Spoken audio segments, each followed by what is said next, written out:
Welcome everybody to Read to You 365, where we read to you books about you.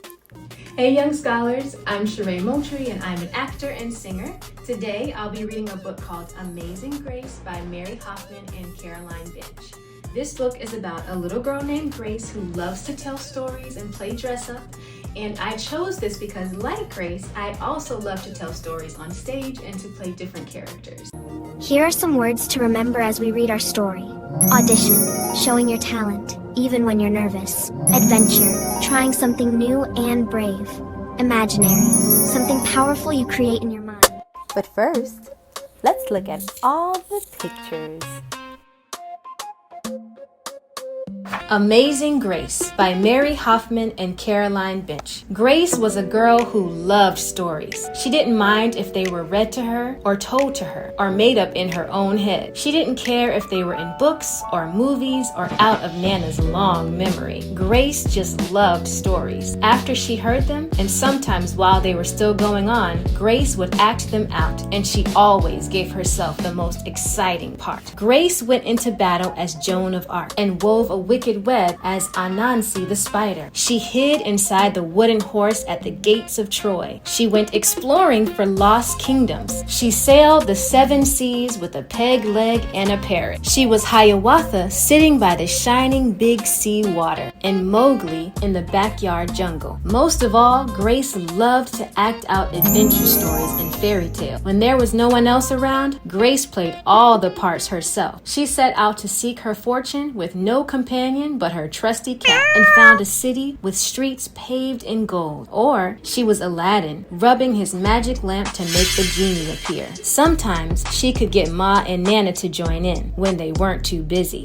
Then she was Dr. Grace, and their lives were in her hand. One day, Grace's teacher said they would be doing the play Peter Pan. Grace knew who she wanted to be. When she raised her hand, Raj said, "You can't be Peter, that's a boy's name." But Grace kept her hand up. "You can't be Peter Pan," whispered Natalie. "He isn't black." But Grace kept her hand up. "All right," said the teacher. "Lots of you want to be Peter Pan, so we'll have auditions next week to choose parts." She gave them words to learn. When Grace got home, she seemed sad. "What's the matter?" asked Ma. "Raj said I can't be Peter Pan because I'm a girl." "That just shows what Raj knows," said Ma. "A girl can be Peter Pan if she wants to." Grace cheered up. Then, later, she remembered something else. "Natalie says I can't be Peter Pan because I'm black," she said. Ma looked angry, but before she could speak, Nana said, "Natalie is another one who don't know nothing. You can be anything you want, Grace, if you put your mind to it."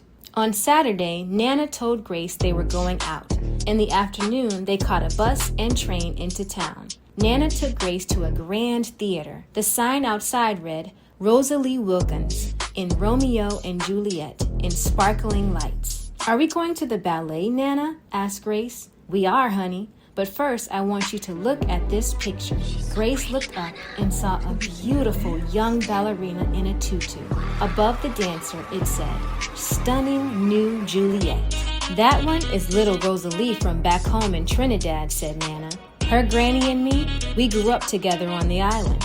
She's always asking me, do I want tickets to see Rosalie dance? So this time, I said yes." After the ballet, Grace played the part of Juliet, dancing around her room in her imaginary tutu. "I can be anything I want," she thought. On Monday, the class met for auditions to choose who was best for each part. When it was Grace's turn to be Peter, she knew exactly what to do and all the words to say. She had been Peter Pan all weekend. She took a deep breath and imagined herself flying. When it was time to vote, the class chose Raj to be Captain Hook and Natalie to be Wendy. There was no doubt who would be Peter Pan. Everyone voted for Grace. "You were fantastic," whispered Natalie. The play was a big success, and Grace was an amazing Peter Pan. After it was all over, she said, "I feel as if I could fly all the way home." "You probably could," said Ma. "Yes," said Nana. "If Grace put her mind to it, she can do anything she wants." The end.